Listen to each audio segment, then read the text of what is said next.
background on where we started and where we came from. Back in 1999, the idea to recognize people who had played, managed, promoted in the past was thought of and acted on, and so we initially started the Marshfield Softball Hall of Fame, and some 6 years later, actually maybe a couple years after that, we added baseball to it. Now we are known as the Marshfield area because we recognize surrounding communities who are involved at what is our American Legion level. Schools like Athens and Stratford, Spencer, Auburndale, Pittsville, and the like. And we became the Marshfield Area Baseball and Softball Hall of Fame. We started in 1999 with our first two inductees, Jim Sonny Brown, who for years was a promoter and a ball player, both baseball, fast pitch, and slow pitch. And then Davey Holland, who was inducted that same year into the State Amateur Softball Association Hall of Fame. So we acted and went from there, and if you look at the back of your program, you'll see that the previous 17 inductions and the names of the people thereof. You'll see, I think in 2012, we started adding the baseball players. Guys like Vandehey, Bauer, Kraus were added, and we're happy to add another one this year. With that, we are going to ask you all to enjoy a meal. When the meal is done, we're going to head right into our ceremony and go from there. But if I could ask you please to all bow your heads, we're going to say a prayer to start with. Dear Heavenly Father, we thank you very much for allowing us all to come together on this day and celebrate the ladies and gentlemen who are being inducted into our class of 2023. With that, we thank you for the health we have. We also ask your blessings on those that we've lost since the last Hall of Fame banquet. We ask that you bless this food we're going to have and make this evening a very enjoyable and righteous opportunity and ceremony. In Jesus' name we pray. Amen. Please enjoy your meal, and we'll get back to you when we're done. By the way, if any of you are texting others, this is live on Zaleski Sports. You can get it through YouTube, and after tonight, you can go to YouTube and watch it at any time as well. We thank Jason for doing this. He's been a great friend, and all it's going to do is add more to what our banquets and ceremonies are in the future. Enjoy your meal.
Time to have some fun. One of the things that's a tradition, at our banquets is prior to leading off, we give thanks to not only the Lord as we just did, but we also give thanks to the people who have basically raised their right hand and served so that we can do stuff like this. So at this time, we want to thank all the veterans. We lost a few veterans since the last banquet we had. Some Hall of Fame members who were very, very active with us and very dear. So we want to thank anybody here who's a veteran and those who have done in the past. Thank you, and I'd like to ask the Mayor of Marshfield, Lois T. Strike, to come up here. We're going to start this off. And for those of you who can stand, if you can't, that's completely understandable, but who can stand, she's going to honor us by singing the national anthem for us. Lois?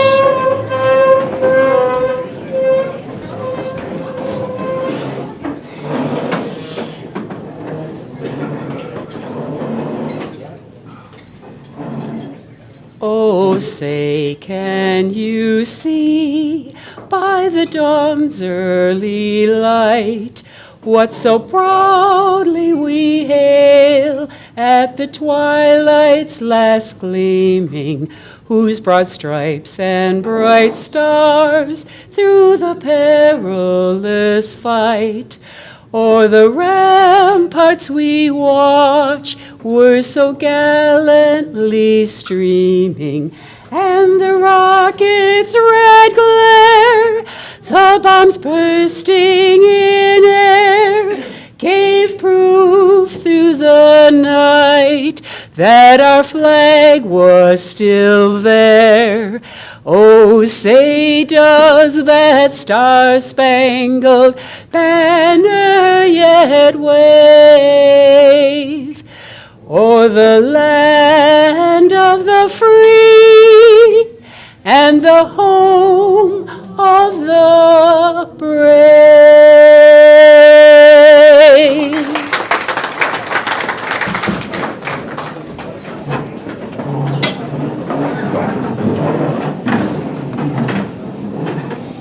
Thank you, Mayor T. Strake. And the Auburndale contingent, you can be proud, there's a little bit of Striegel in that lady, so I know how well that name's known over there. I guess it's Auburndale contingent all over here, so.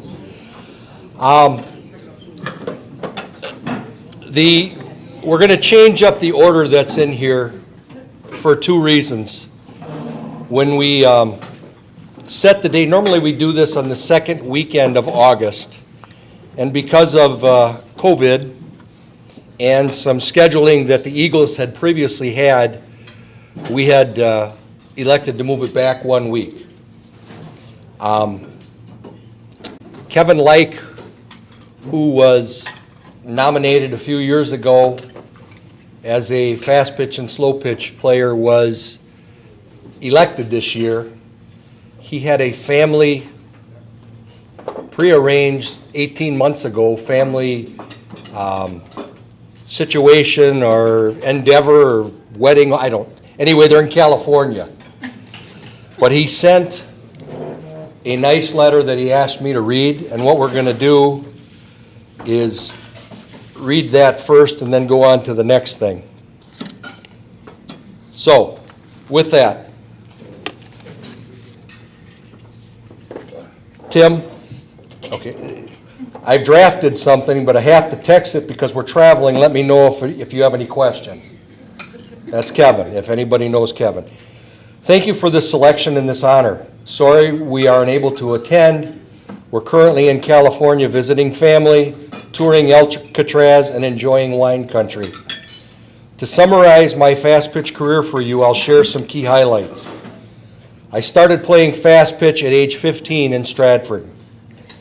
I played until age 60, 6-0 fast pitch softball.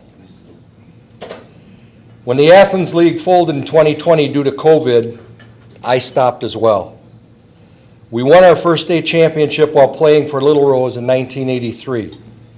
Overall, I've played in at least 30 national tournaments, including the International Softball Congress, World Tournaments for County Concrete, which is based out of Marathon, many amateur softball associations, the National Association of Fast Pitch national tournaments, numerous Masters World Series tournaments in my later years because I was old.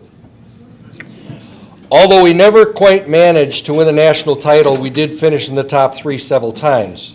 My most memorable individual award was being named the most valuable hitter at the national tournament in Fargo, North Dakota, a year that we placed 3rd.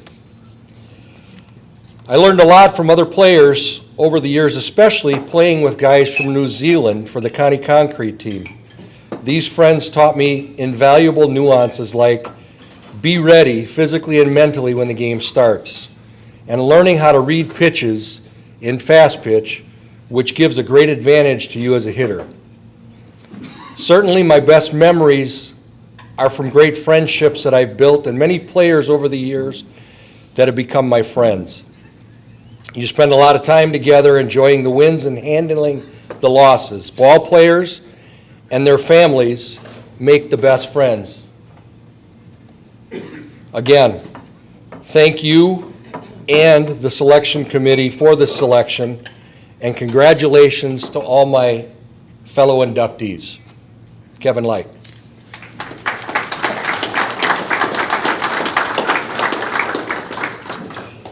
And as I said earlier, we started adding baseball players back, I believe, in 2012. And this guy I never knew, I'd never heard about him.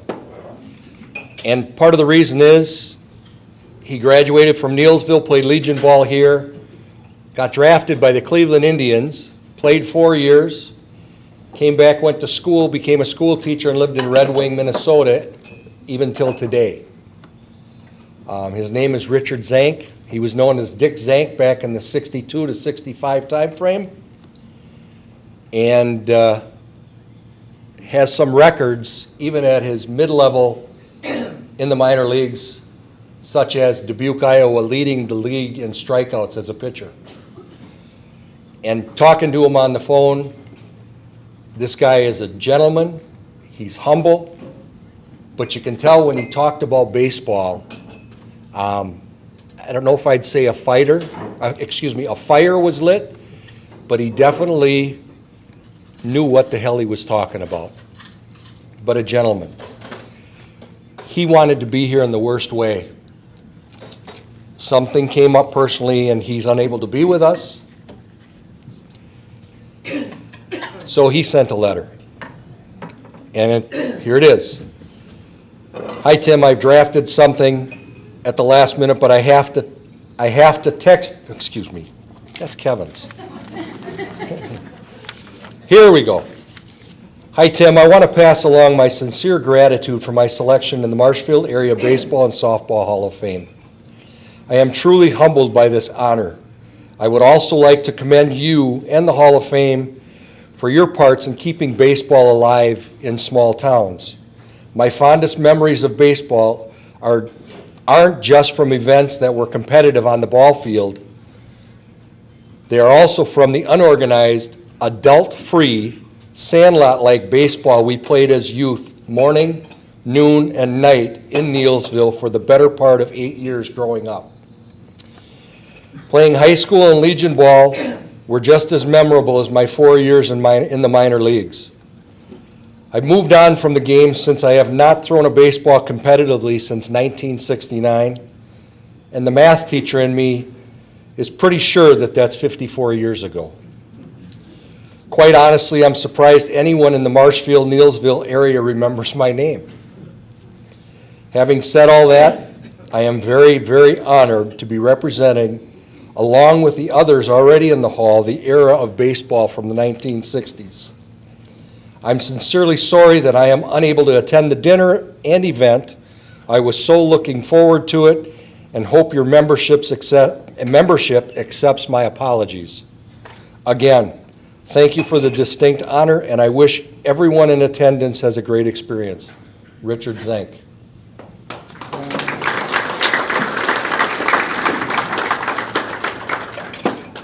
So, With that, we got some people here. And we're going to start off in an area that I think every one of us who's ever played at any level, local, state, national, will tell you we can't have organizations, competitive operations, and even community support without people like our first inductee, Gordon Adler, known as Gordy here in Marshfield. I got to meet Gordy a long time ago when we used to bring our Air Force team back here to play, and Gordy was helping out with the MAC program at the time and with the MAC tournament. We started the Softball Association back in the late 90s, and Gordy stayed on. And Gordy is known not only in Marshfield, but in the surrounding communities. If there's a tournament going on, Gordy goes there to not only watch and support it, but also to let them know we're doing the same thing in Marshfield. Come and see us. He's so attention to detail. In fact, I think when he graduated college, correct me if I'm wrong, Gordy, but didn't you score in the top 10 in the country when you passed your national exam? I took an exam for the IRS, enrolled exam, and I was in top 20 in the nation on the 9-hour exam. Okay, I'm sorry, I said 10, okay? Top 20 in America, and all over the exam. And that same fervor he puts into what he does for local programs. I see him at fast pitch games at the high schools. Everybody here knows who Gordy is. We can't do this without people like you, Gordy. So with that, I'd like to ask Mr. Gordon Adler to come up here, and I'd like to present you with your plaque and Hall of Fame shirt.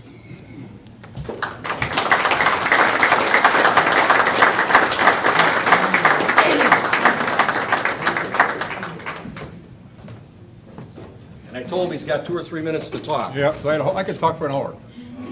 All kinds of stories to make you laugh forever. But I can't do that tonight. No, we're giving you 3 minutes, Gordy. Yeah, that's what he's got. Go ahead. So I'll try to do it in that time period. Now, I have some funny stories that I could tell you and things that make you really laugh. I thanked the MAC Club, Jerry Scheibe and Dave Skoog. That goes back in the late 70s. I was playing 54 holes of golf at Rapids, and I came over to Marshfield, and the MAC Club was running a tournament, and that's where things started. And then Tim Kraus come along. Remember his dad painting some signs out by the fairgrounds out there because the kids are hitting a home run too far, and Tim got involved and got our fields raised to 300 feet. So we went from the MAC Club to the Marshfield Softball Association, 501c3. And along with that, I got involved with Marsh 21 with John Scheuer and youth baseball. I can tell you lots of stories about that, including my brother Greg. So I'm going off the script a little bit, so I may be talking more than he wants me to talk. I was running a tournament over there at the baseball field, and all of a sudden, I come in the morning and I said, well, geez, I got about 5-6 inches of rain last night. Well, Brother Greg's here tonight, but I find out the next day he filled my water gauge up, so I had more than everybody else thought he had. And Tim, you were walking away, but you recall that time when we got to 300 feet, because why? You hit that home run balls over there, and your dad was spraying that paint. Remember that paint? That orange paint, Tom? That was my dad. I'm off script now, so I'm talking more than 3 minutes probably now. But those are the kind of stories that are unbelievable. And that time we got to 300 feet. And they got the blacktop and everything there, which is wonderful. So I got involved with the baseball games in Badger State and got to know Randy Montalvo real well and run a lot of those tournaments there. And then we were ASA softball, as you know, and that got kind of coordinated with, now it's USA softball, same organization, but we got the Olympics back 2 years ago in softball, so now we're USA softball. I've been on a state board for softball for many years now, on the board of directors. So we're not only involved with slow pitch, we're involved with fast pitch, JO, we're involved with adult slow pitch, and the whole 9 yards. There's a lot of things we do on the state level, which is kind of incredible.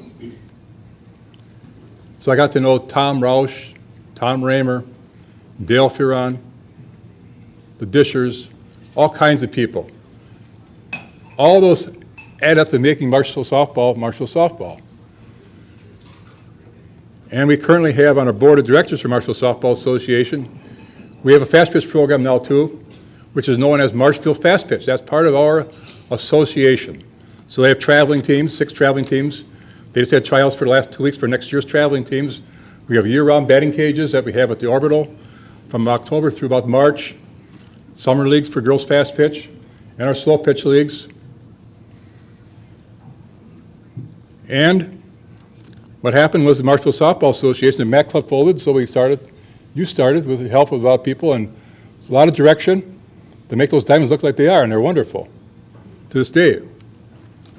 And now on our board, we've got, they couldn't make it tonight, but a number of people, including Kyle and Jessica Tisdale, along with Jared Eustad and his brother Brent and a number of other people. That's all part of our program. And tonight I have my brother Gary here, and his wife Carol. So I'm honored to have them here. But what Gordy does is I'm going to have these memories for the past, the current tonight, and the future. But whatever Gordy does, he has fun. Whatever I do, always have fun. Thanks a million for you guys.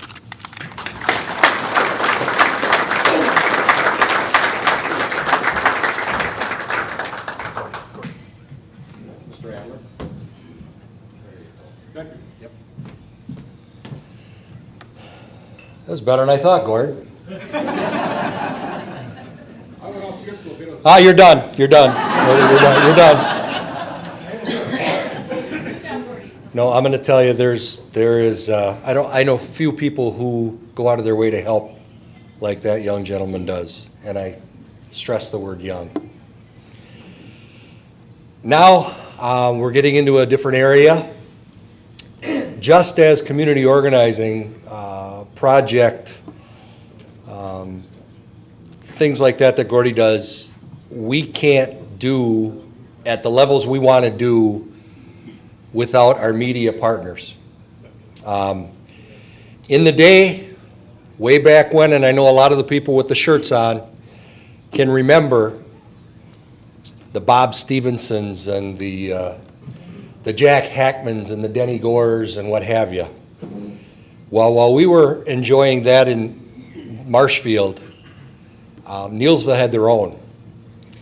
And the baton got passed back in the late 80s to this next gentleman who I first had the opportunity to meet about 3 years ago when the team I was coaching was supposed to go to Taiwan. And we had 3 fine young gentlemen from Neilsville playing, and so they invited us to come over and do a little give and take, talk, question, opportunity program at WCCN with Mr. Larry Hazer. And I had not known Larry, but I was very impressed with it's not easy to project a large or a high amount of professionalism, yet making the person you talk to feel comfortable and interact. And that half an hour with my boys, they're always going to be my boys, was very, very impressive. And I thought, Neilsville, you got something special. So I started asking. And I talked to the Geyers, and I talked to the Opelts, and I talked to the Trunkles, and I said, what's this guy about? And everybody likes him. Everybody likes him because he's there, he's positive, he's good at what he does. One mom said, and he enunciates. So I told her I wouldn't give her name, but maybe we can talk later.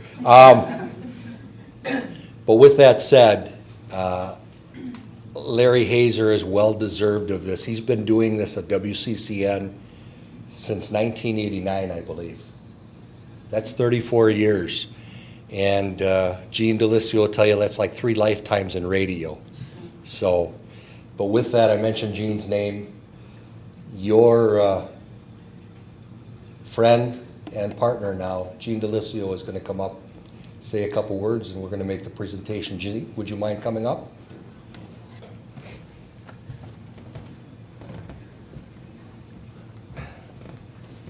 So you know it's a tradition that we have used to have those who are in the Hall of Fame in the area that you are being inducted to join us in accepting that person in. That's why this professional is going to accept that profession. That's all you. Thank you. I forgot my shirt. I feel awful, but I forgot my shirt. Congratulations to Larry and his family on his induction, certainly well-deserved. As Tim mentions, Larry has been a mainstay for the media in central Wisconsin for many, many years. I've always admired his work and very glad to be here to honor him for this Hall of Fame induction. So let's bring Larry up and have him inducted into the Marshfield Baseball and Softball Hall of Fame.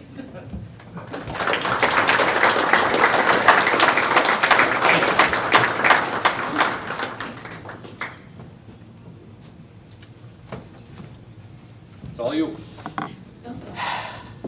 It's pretty humbling to have Gene Delisio introduce you, but I didn't have anything written down, so I'm totally going off script here. I'm awfully humbled to be a part of this Marshfield Area Baseball and Softball Hall of Fame. I'm not sure how many of you, I know they said Dick Zank, they didn't know how many knew him. I'm not sure how many of you know me. But I did start at WCCN full-time September 10th, 1989.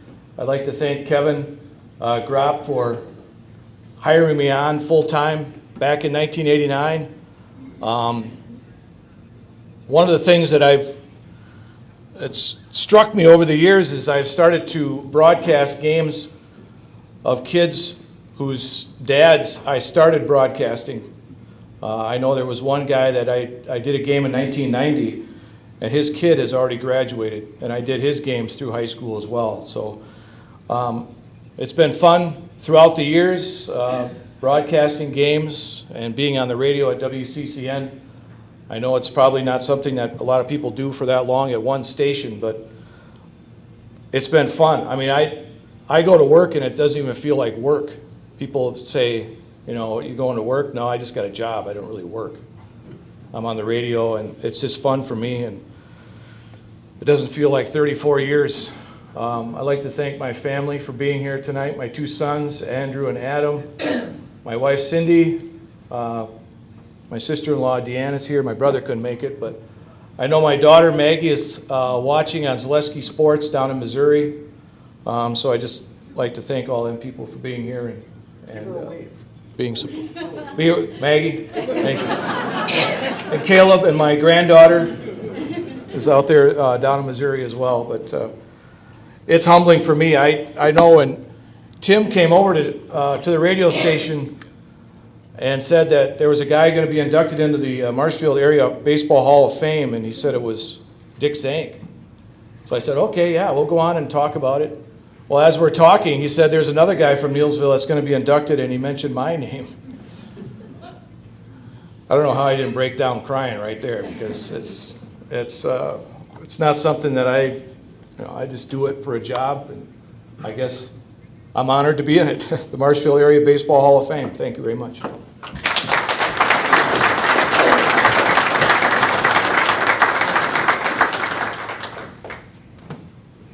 We did surprise him, didn't we, Kevin? His boss was in on it, his boss's son was in on it, and when I mentioned Dick Zank and talked a little bit about his professional career, Larry's like, oh, yeah. And then I said, and somebody else is going in, and I mentioned his name. He really, it felt good. It felt good to touch somebody like that. This next guy, you mentioned how you announced the game of a father and then the son.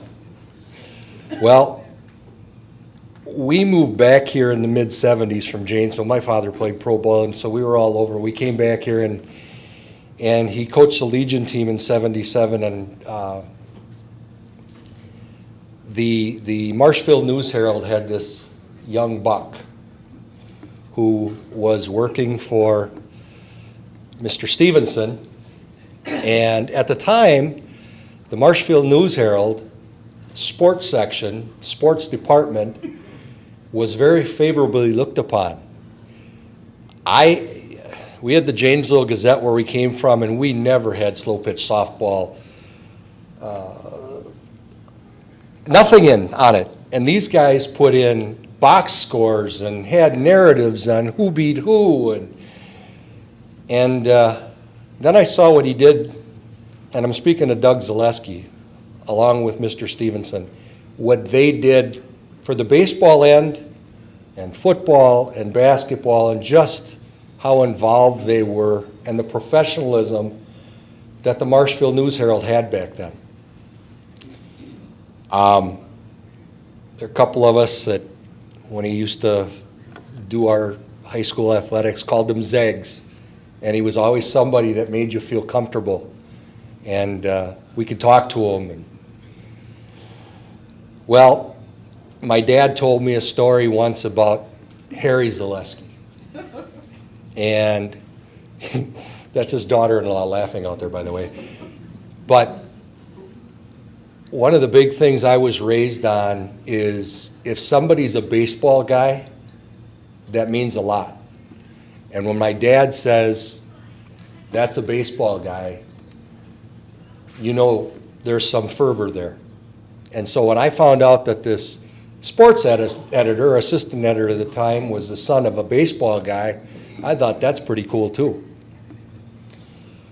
Doug Zaleski not only hit high marks working for the local newspaper, he then left the nest, so to speak, and went down to the Muncie, Indiana area, where he let his name be known. I will tell you that I had a ball player that we went to play in Quad Cities, Chicago area, and we had scouts from colleges and what have you. And there was a baseball coach from Ball State that I was told about.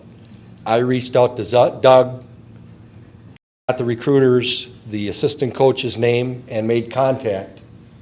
It's few and far between that somebody from a small D5 school in central Wisconsin gets to play D1 baseball, and it didn't happen, but they reached out, and I can't help but assign Doug Zaleski's name to why they gave us the attention they did. He's a class act, always been a class act, does his job well, and I'm going to break the norm here, because Bob Stevenson was put into this Hall of Fame 16 years ago, I believe. He's no longer with us, or I would have him present this. I am going to ask if we can do a bloodline presentation here. Jason, would you mind come up here and help me accept your father into the Marshfield Area Baseball and Softball Hall of Fame? Not going to let you say anything because you'll probably start blubbering. I'm pretty close right now. But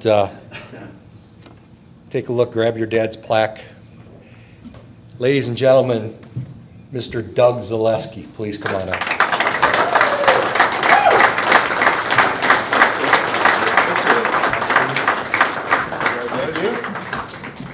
All right, thank you. Wow, I don't know how I can live up to that.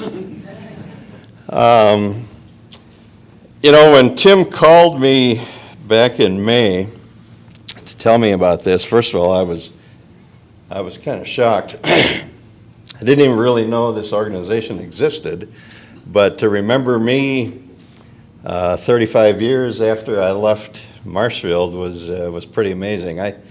I worked here from 1978 to 1988 when I moved to Muncie, and I had a chance to cover a lot of really great athletes here in Marshfield during my time. One of them was Tim, and I don't know if you remember this one, Tim, but Tim he played football and basketball, or football and baseball as I recall, and had what you would call a little bit of a flair to his game.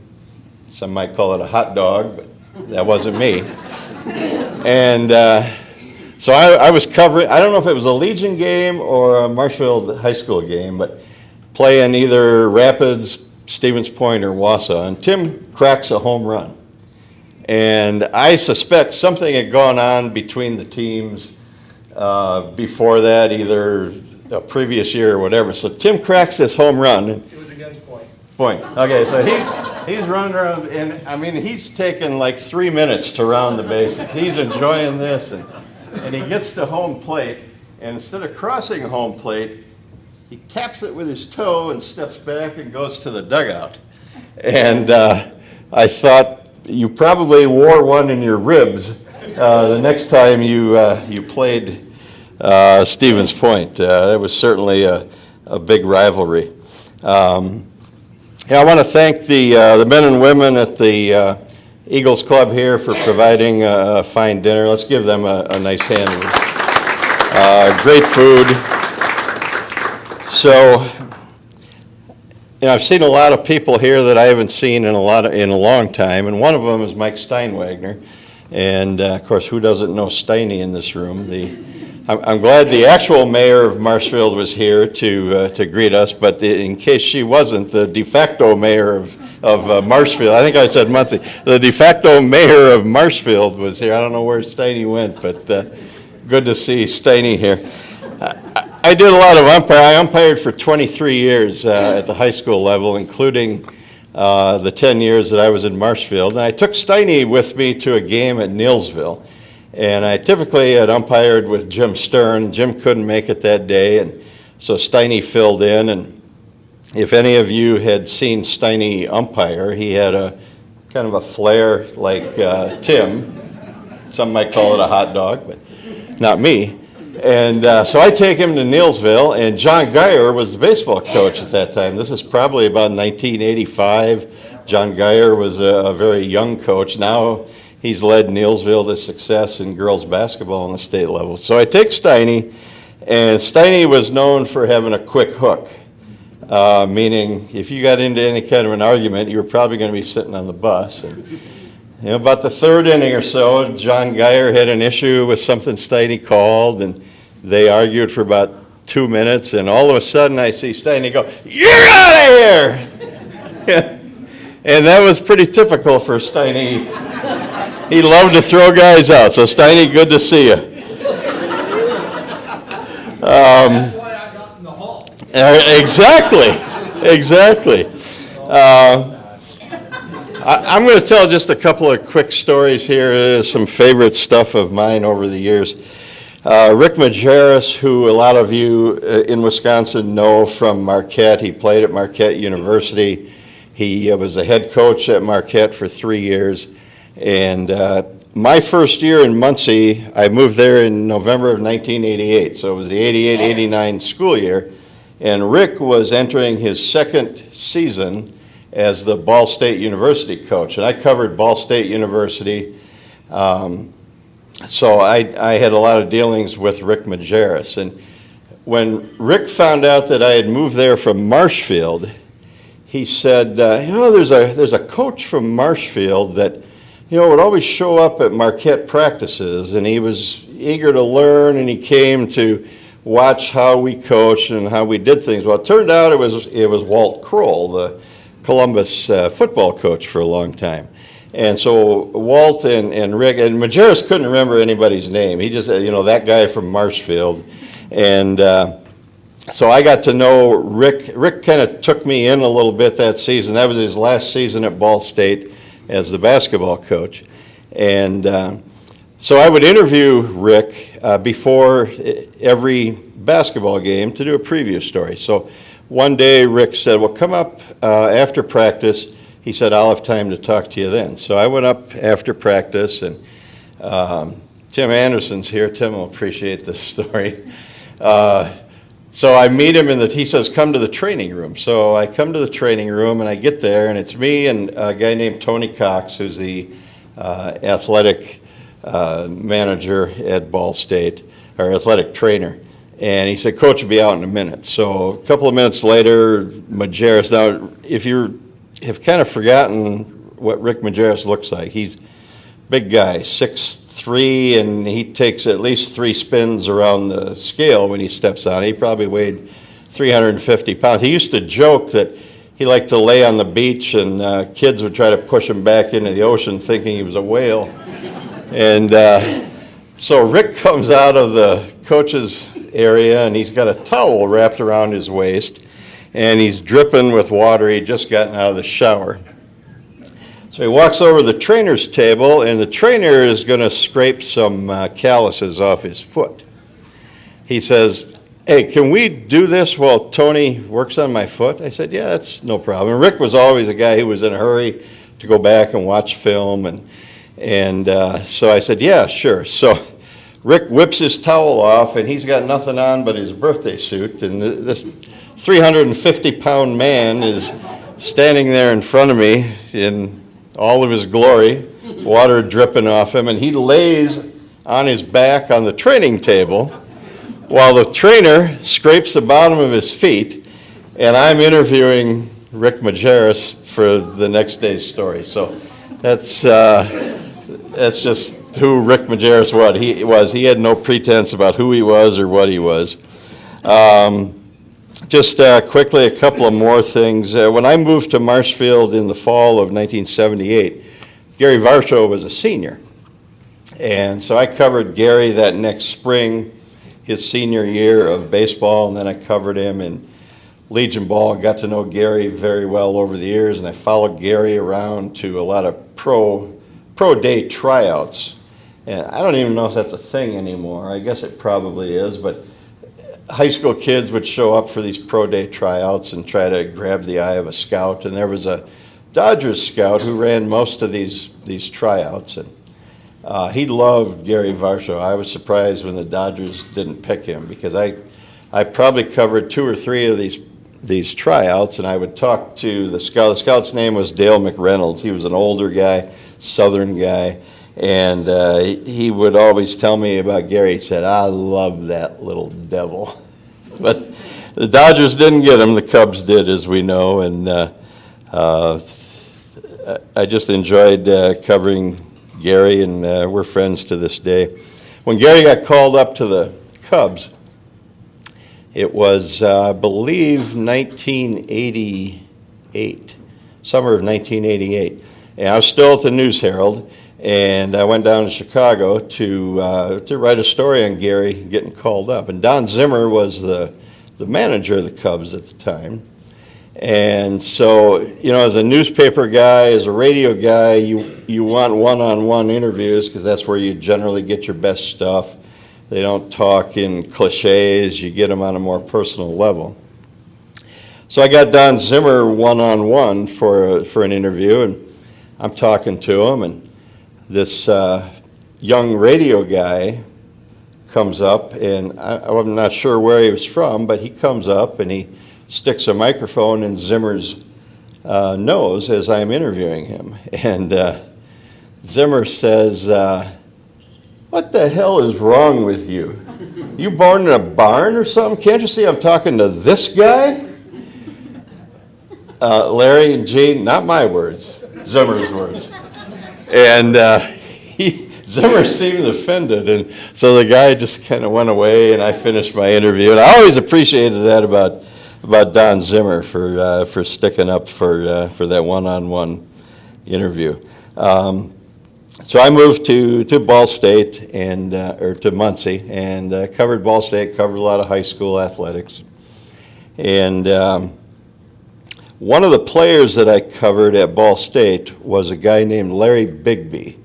And the name probably doesn't mean a whole lot to you right now, but Larry was the Mid-American Conference Baseball Player of the Year in 1999. He was a high school quarterback who turned down a college scholarship to play baseball at Ball State, and he was eventually drafted in the first round of the Major League Draft in 1999. He worked his way up to the major leagues in 2001 and had some promise. Was an outfielder, had a little power. He hit 31 home runs during a 6-year career that was kind of interrupted by injuries at times. And Larry was part of the steroid era.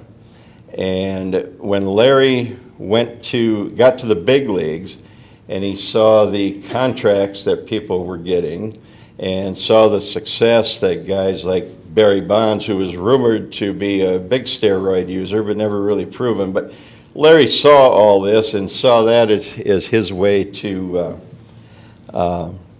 earn some big money. He was making probably $1 million a year, and he saw this as his ticket to a multi-million dollar contract, which he never got. And if you're familiar with the Mitchell Report was the report that came out that reported on all the drug use in baseball, and all the big names were mentioned in it, Roger Clemens and everybody down the list. Larry was mentioned 93 times in the Mitchell Report, and Larry was a great guy, just trying to earn his way through Major League Baseball. And I had a chance to interview Larry many times, but after his career was over, we had a long sit-down interview, and he told me the story of how his reign in baseball came to an end. He was from Hobart, Indiana, and he was home during the off season. I think it was 2007, the winter of 2007. There was a knock on his door, and it was a UPS delivery person, and he had a package for Larry, and Larry was getting steroids through mail order delivered by UPS. Well, unbeknownst to him, a guy with the Toronto Blue Jays named Kirk Radomski had turned state's evidence with the federal agents and was turning in guys. So they set Larry up on a sting operation, and the feds knew the delivery was coming to Larry's house. Larry took the delivery, set the package on a table right inside his door, and went into the kitchen or wherever. And 2 minutes later, the doorbell rang again, and he thought, oh, I must have forgot something. And he opens the door, and there's 4 federal agents standing there, and they're ready to arrest him. And Larry, to avoid prison time, basically told everything he knew about steroids and who was using, and he became persona non grata in Major League Baseball, and that's kind of the way his career ended. But I was always kind of sad to see that happen to Larry, because he was a good person, and he just got caught up in the big money of the steroid era. One last story I'll leave you with is early in my career, I worked in Loyal, Wisconsin, at the Tribune Record Gleaner there, and I worked there for about 3 years and covered Loyal, Greenwood, Spencer, and Granton high schools. I was a sports guy there. And in the fall of 1977, Loyal decided it was going to start a girls' softball program. And Darrell Lashen, who a lot of you probably know, he's a Hall of Fame wrestling coach. He's in the State Hall of Fame as a softball coach. He's in this Hall of Fame. Darrell Lashen was the coach of this new program, and so the school board passes everything. They buy equipment. They're getting ready for the season, and in the winter before your spring season, as a coach, you attend a WIAA meeting, and you have to get certified for this. And so Darrell Lashen attends the meeting, and the reason they started a softball program is that they had this nucleus of girls that were junior high age, 6th, 7th, 8th grade, and they were super successful in slow pitch softball, and they thought, these girls are moving on to the high school level soon. Let's start a softball program. And lo and behold, Darrell goes to the winter meeting a month or so, 6 weeks before the season's going to start in 1978. And he finds out this isn't slow pitch softball, it's fast pitch softball. And I mean, just think about it. It's 1978. It's 25 years before the internet comes along, so they really didn't know anything about it, and they were shocked to find out it's fast pitch. Well, they'd bought all the equipment, they had a schedule. Okay, let's play the season. So I liken this story to Milan, Indiana, back in my area. Milan High School in Indiana in 1954 beat Muncie Central, which was the big state high school power in Indiana high school basketball. Milan beat Muncie Central for the state high school basketball championship. Milan had 150 kids. Muncie Central had 2,000 or 3,000 kids. And if you've ever seen the movie Hoosiers, that's what that movie was based on. Milan versus Muncie Central. Milan wins the game. So now, fast forward to 1978, and Loyal is playing fast pitch softball with a bunch of girls who are freshmen and sophomores, basically, who have never played fast pitch softball in their lives. So their pitchers are just kind of lobbing the ball as straight as they can and as hard as they can, but it's not fast pitch. And Loyal wins the WIAA state championship in 1978 with this group of young girls who had never played that sport before. And they defeated, who did they defeat? They defeated Madison La Follette 8-6 in the state championship game. And they played all these bigger schools along the way, and they knocked everyone off. And to this day, it's my favorite sports story that I've ever covered. It's amazing to look back at that and realize what happened. But congratulations to them and Darrell Lashen. It's been a lasting memory for me. So I've probably taken way more time than I was allotted, but deal with it. Thanks, Tim. Now I got to give Gordy 10 minutes. No, I'm kidding, Gordy, kidding. Hey, on a personal note, this afternoon, I was in Loyal.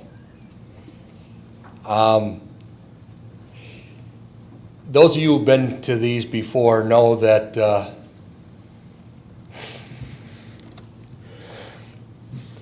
know how important this means to Darrell. And Darrell has not been good lately, health-wise. He's been fighting it. But anybody who knows Darrell knows he's a fighter. There's a number of people in here who love Darrell Lashen. And he and his wife made it here tonight. And Darrell, you are an inspiration. You are a father figure without being a father. And I would like to thank you for everything you've done for us over the years. And you're never going to be forgotten. And next year, if things work out right, you're going to take my spot. I mean, we're kind of limited to an hour and a half, so I don't know. But we love you, Darrell. Thank you for being here. God bless you.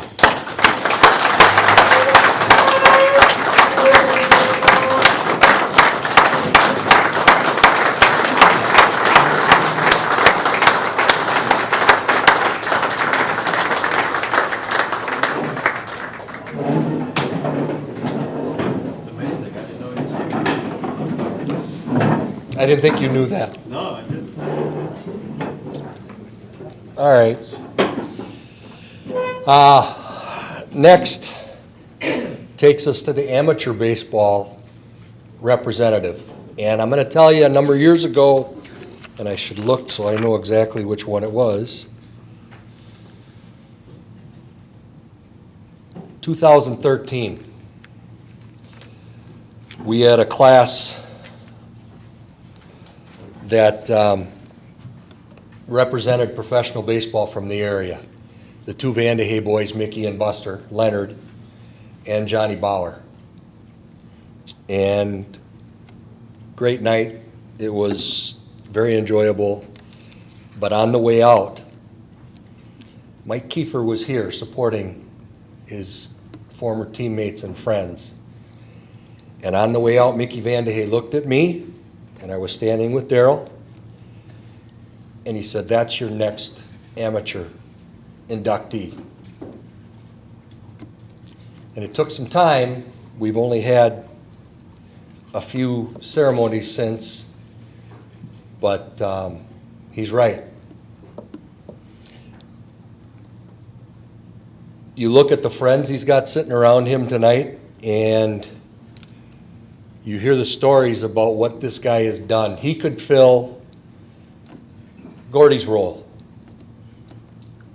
as what he's done for athletics in Auburndale and supporting it over the years. I don't care if it's the Little League program, softball, playing baseball, even getting a little bit into boxing. But Mike Kiefer is a class act. And the words and the laudatory comments he got from guys who played with him over the years, there's been no better comments. So, what I would like to do, Jason, if we can, his high school coach is here. I'm going to take this one over. Can I take this one over? Okay. We have a member of our Hall of Fame, state baseball coach, champion, Riley Larson, who coached Mike, Johnny, Mickey, coached basketball and baseball, and very well renowned.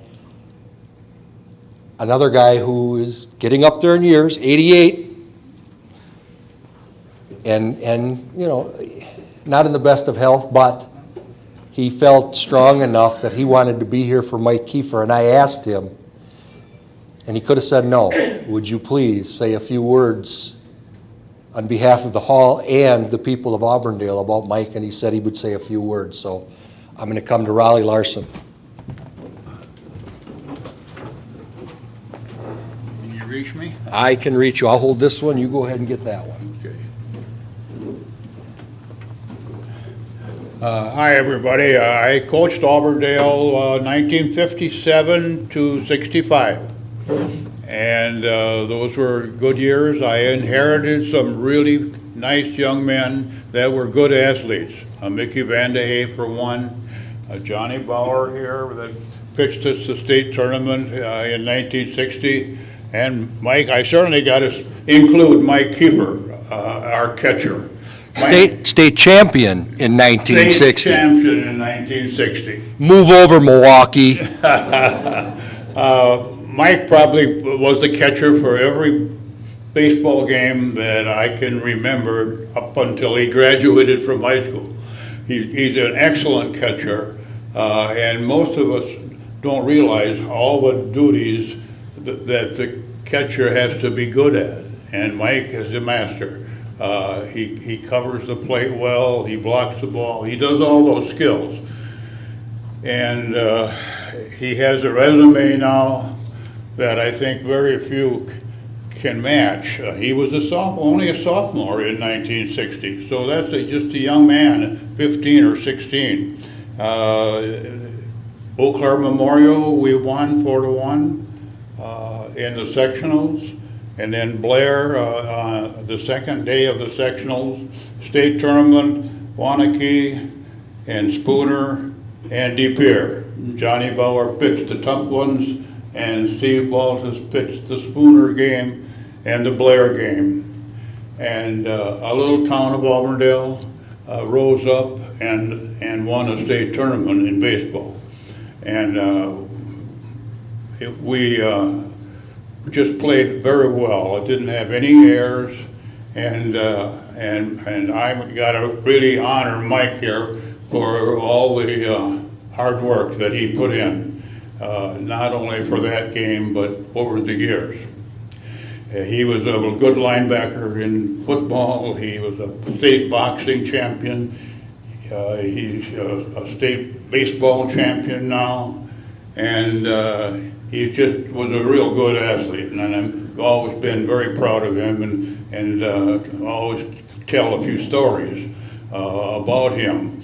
We played Blair in the sectionals, and I knew Tag Johnson because I had played against him a little bit during the summer from Blair, and I played for Hickston in the Skyline League, and he was a big 200-pounder, 6'2", had already hit a home run off on Steve Malta, so we were leading 4-3 late in the game.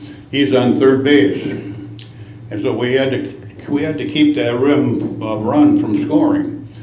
A ground ball to Marshall Lismer at short. He looked him back. He threw to John at first base because Steve was pitching. John whirled and fired home. Mike got the ball, and Big Tag was barely down the line. And there was a cloud of dust, and I'll tell you, Mike dug in and held his ground and held onto the ball, and the umpire went, "You out!" And that was just a great play. I got one play of basketball I want to mention, how strong Michael was in basketball as well. He was a point guard. He was a good passer, but he controlled the tempo of the ball game, which was always so important. And we were playing Pittsville at home, and we had a 4-year home win streak. We hadn't been beaten in 4 years, and Mike was a big reason for that, and John was too. But anyway, he was barely for home, and Mike had the ball and tagged him out at home. The other play was basketball, which I'll mention real quickly, and that was against Pittsville. They had a nice ball club, and we had trouble competing with them. They had the Dennison boys, Neil and Noel Dennison, and Craig Regalia, and they had a real nice ball club, and we were tied with 10 seconds to go. We had the ball. And so Mike and Steve were kind of controlling it, waiting for a last second shot. We had set up a screen, and all of a sudden Steve Ball just threw a kind of a lazy pass that got deflected, and a boy named Herzog started down the floor all by himself. And I thought, oh, there goes our home win streak. And out of nowhere, Mike caught up with him at the other free throw line and fouled him so he wouldn't make the basket, and because the score was tied. Well, timeout went by, and he went to the free throw line, and he missed it. And I had a soft breath of fresh air, and thought, will he miss the next one? And heaven forbid, he missed the second one. And we won in overtime. So I thank Michael for that win, because we'd have never won it without him going down there and following him intentionally to stop that basket. So I have a lot of respect for Mike. He's always been very enthusiastic for sports, a fiery competitor no matter what he does, and the award that he's getting tonight is well deserved.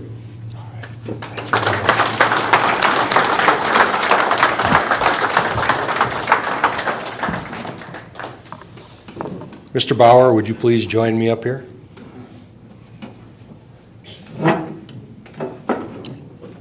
As Coach Larson just said, these two played a lot together, not only in high school, but after Johnny got done playing pro ball.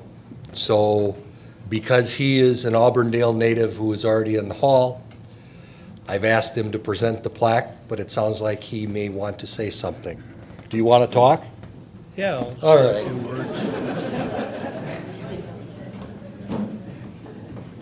I'll be brief. I know Mike's in a hurry to get up here and talk for about 20 minutes. But Mike is certainly deserving of this.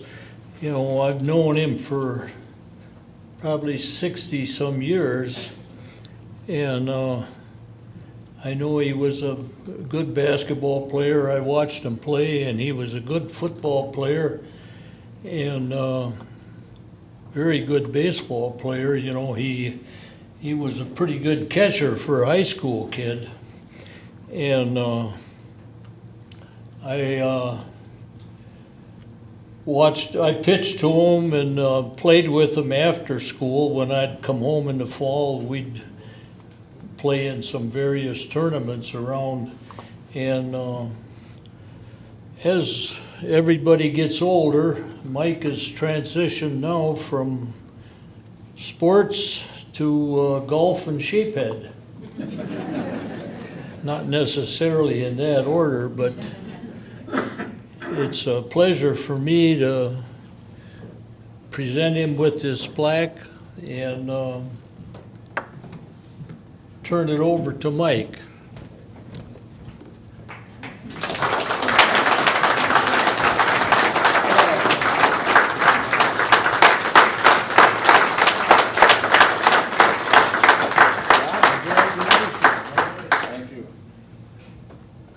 You want to say anything? That's Mike.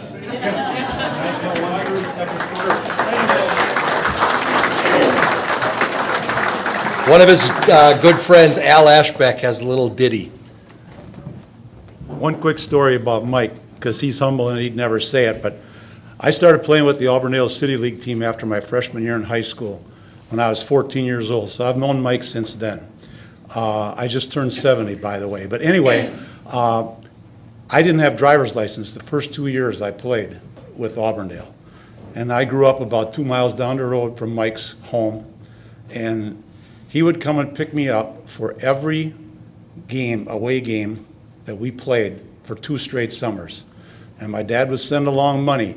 You got to give Mike some gas money. You got to give Mike some gas money. He never took a nickel. That's the kind of friend he is. And I just, as a human being, he's as good as I know. So, thought you should know that.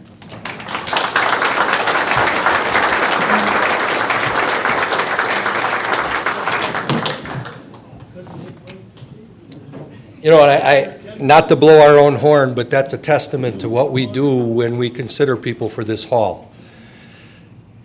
I don't know of a person in Auburndale who, when help is needed, needs less of a prod than Mike Kiefer to reach out for anybody. Not only on athletics. He's just a good goddamn guy. Okay, now to the ladies, and we're going to stay in Auburndale. A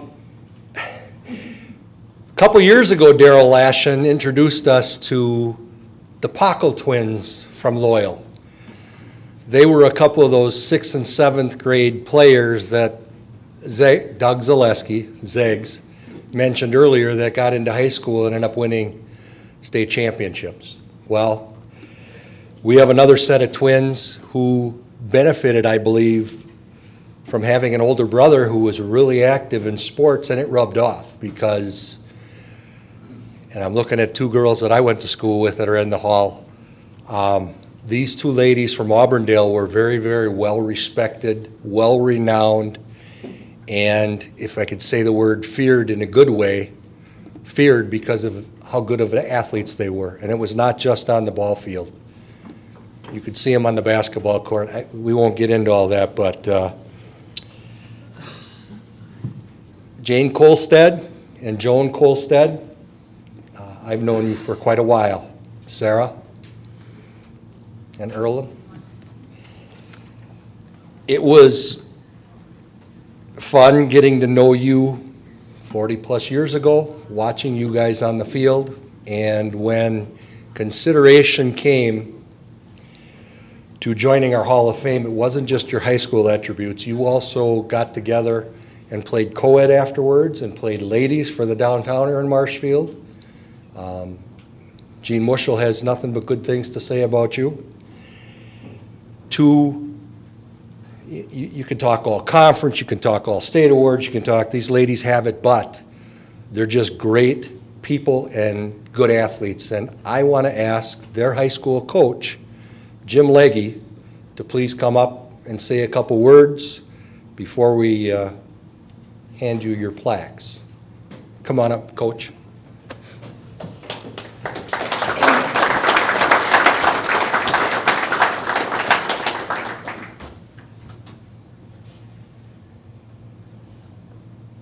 You don't have to run.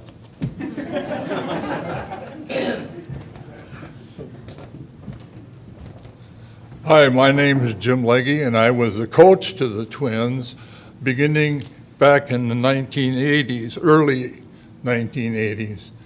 And Auburndale decided to have fast-pitch softball was becoming popular with the young ladies. And I was only the one in the whole school that had experience with the softball men. And so I inherited the Twins. And as I look back now, by the way, Tim just wrote me in there, so a lot of information that I could have given you is gone. But anyway, it was well known, the Twins were well known because they were so active and also so talented, both of them. And the only problem I ever had with them was trying to decide, was it Jane or was it Joan? They're exactly alike, except one of them had a little mole on her cheek.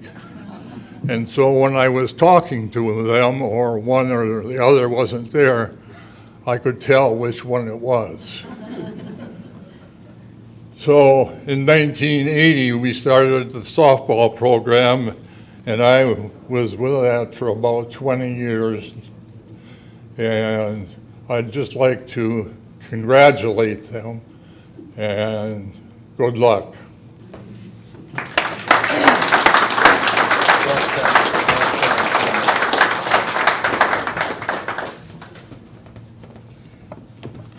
I think we knew him as Plain Jane, right? Yeah? Joan had, well, anyway. Enough said. Congratulations to you two, and I would now like to ask Sean Nenas-Lyon and Pamela Hazley Iaquinta, two Hall of Fame members currently, to come on up, and they will be making the presentation of the plaques to you two. Ladies and gentlemen, the Kolstad twins, Joan Gentz and Jane Haig.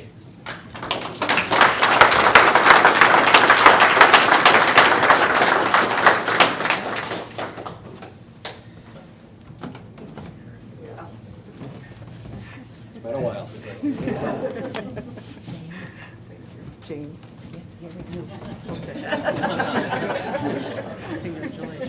Congratulations. Remember, it's the mole. Congratulations. Jane Plain. Job well done. Thank you. Oh, Jane's still the talker. Oh, wait a minute. She can talk too. We'll let her do the talking. It's okay. Do you want to go grab my glasses? I did forget them. We are getting a little older. All right. Thank you, Tim and Coach Legge and Pam and Sean. We are very honored to be inducted into the Marshfield Area Baseball and Softball Hall of Fame. Thank you to the members of the selection committee who nominated us and selected us for this special honor. Congratulations to all of the other Hall of Fame inductees. It was truly a blessing to have had such great support from my family, friends, teammates, Coach Jim Legge, high school fast pitch softball, and Coach Jean Muschel, women's and co-ed softball. My parents were always my biggest supporters and always demonstrated how hard work and dedication could lead to success. Without them, none of this would have been possible. Thank you, Mom. Dad would be very proud. Thank you, Hall of Fame. We are honored and forever grateful. Thank you.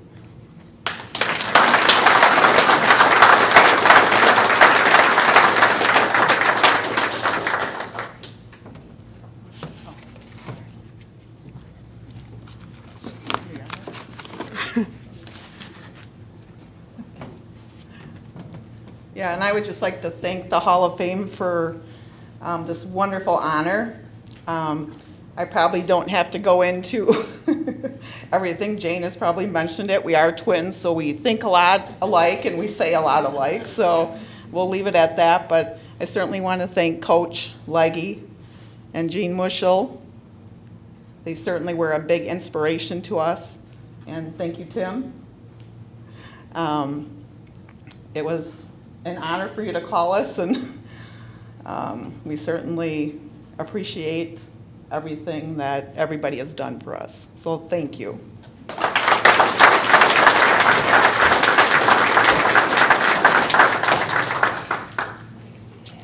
And that leads us to our last inductee. And I don't want to be repeating things, but just as we need people in the communities to promote our programs, we need people to lead our kids.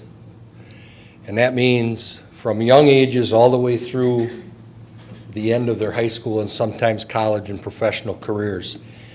We're very fortunate in that we've got multiple state championship coaches within our membership already. We mentioned Daryl Lashin, Pete Kapleen from Marshfield, who's no longer with us. We just benefit. Raleigh Larson, state championship baseball coach. We benefit, and our communities benefit, by the commitments made by good quality teaching coaches. Not necessarily teacher coaches, but teaching coaches. And I mentioned earlier about how I was raised familiar with the moniker of a baseball man. And I don't know why the hell Stratford screwed up and let him go to Athens. But our next inductee is multi-time state champion, baseball coach from the Athens Blue Jays, has led his own boys and to become all-conference, all-state player of the year people. I was fortunate to have, as one of my assistant coaches on my travel teams, one of his assistant coaches, and it makes it so easy when you've got somebody to come and they're already familiar with how to play the game the right way because they learned it from their mentor. We don't have a lot of long-time baseball coach state champions in the area. We always work to try to fix that. But Bill Coker did it right. I know 3 years ago, maybe it was 4 now, when I had a couple players playing for Stratford in the state tournament, they won it that year, and Athens was there, didn't win it, but their boys were there watching the game. They had won it 2 previous years, but they still went, and when they were eliminated, watched the game. And you know how you can see kids screwing around and running around and not paying attention? That was not the boys in blue. And I attribute it to you, Coach. So, with that said, it is my pleasure. I feel like I can fall under the moniker of a baseball man to accept another baseball man into the Marshfield Area Baseball and Softball Hall of Fame, Mr. Bill Coker. Please come forward.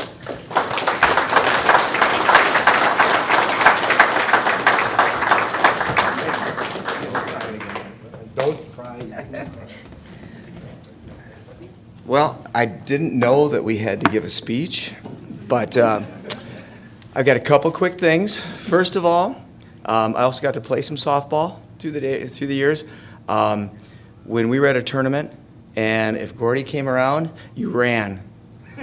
You ran, because if he pinned you down, the next 2 hours of your life were gone. And that was just his passion, and bless you. But yeah. Second one I wanted to mention was Kevin Lake. Kevin's not here tonight. In his speech that we wrote here, that we listened to, he had said that he played into his 60. And I want to just give you, I think I had something to do with that, because I played fast pitch with him in Athens. And he was going to retire. It was the end. He was done, and he was pitching for us, and he's incredible. I mean, even late 50s, he was the best pitcher in that whole league by far, and a great competitor. But it was the last game of the season. I'm playing third. We're down to the last out. We're beating our team, our nemesis, and 2 outs. Ball gets thrown around, around the horn. I've got the ball, and I go to Kevin, and Kevin's like, all right, give it here. I said, nope. He's like, okay. Yeah, Kevin, he's a no-nonsense guy. He's like, I'm like, not giving it to you. He's like, well, you got to give it to me. Now he's starting to look around. Now he's getting nervous. I said, I'm not giving it to you. I had 2 sons on the team. We had a young group of guys and I'm like, we want you back next year. We need you to come and pitch. He's like, okay, whatever. I said, Kevin, I'm not giving you the ball unless you're coming and pitching next year for us. He's like, oh, Jesus Christ, just give me the ball. Yes, I will pitch. So, yeah. All right. So that was a great moment, and he did come back, and he pitched phenomenal, and he was awesome. One other story is with Gene Delisio. So when I was coaching at Stratford, we had like a pond at first base. If it rained, it was a swimming pool. It was bad. And as a teacher, I had like 45 minutes to get down there and try to get that out. So Gene calls that day, and he's like, hey, can I come and get an interview? I said, you can. I said, but I'm going to be, So long story short, and thank goodness he kept his clothes on. But he literally had his shoes and socks off, his pants rolled up, and he followed me around with this microphone as I'm carrying 5-gallon pails of water, and he's asking me questions about the team and how they're, and so, I mean, talk about dedicated people, and I look out here and I see all these people, and I, from officials, it's really, really neat. And all of you know that whether you're playing the game, whether you're coaching the game, whether you're officiating the game, or whether you're announcing the game, there is a special bond that occurs. And I think that has been a huge theme of mine through my life. And I appreciate everything. It's not about, as a coach, you get the accolades, but it's really the kids that did it. It's really the parents that supported you. It's your own parents that supported you. It's the people in life that you love that have supported you. And that's the kind of thing that brings everybody here, and I think that it brings everybody to this kind of an event. And I'm super humbled and just very, very happy to hear, and I love the stories tonight. So with that, I think I need to be done. Thank you.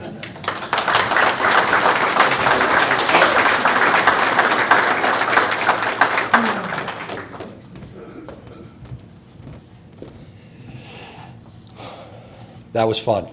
Congratulations, Bill and everybody else. 2 things before we leave. Take this home with you. These businesses are the reason we're here. Recognize Rocket Car Wash, South Car Wash, Arts Body, Wisconsin Homes, Rice's Capital Carpet, Edward Jones, Randy Gershman Agency, Nuts Deep 2, who does a ton for this community. Funny name, but. And this year, WCCN stepped forward and announced for us advertising this event. And we've always had good favor with WDLB and WOSQ. So we're very happy that the management of those three radio stations is unified, and we will be in concert with them in the past. Now, the last thing I want to say is, and I look at Gene Muschel out there, and in the past, our ball players, our Hall of Fame members, we can't play the game, we can't coach the game without our families and our spouses. So we want to give a round of applause to all of you who have done it over the years so that we can do this. And just so you know, we will be having another one of these in 2024. And it's going to be the second weekend in August. You will all get information via email, but thank you for coming. God bless you, and it's been a great success. Congratulations, Larry. Congratulations, Gordy, Doug, Mike, Janie and Joan, Coach Bill Coker, and thanks for coming, Daryl. Good night, bud. God bless you. Thank you, everybody.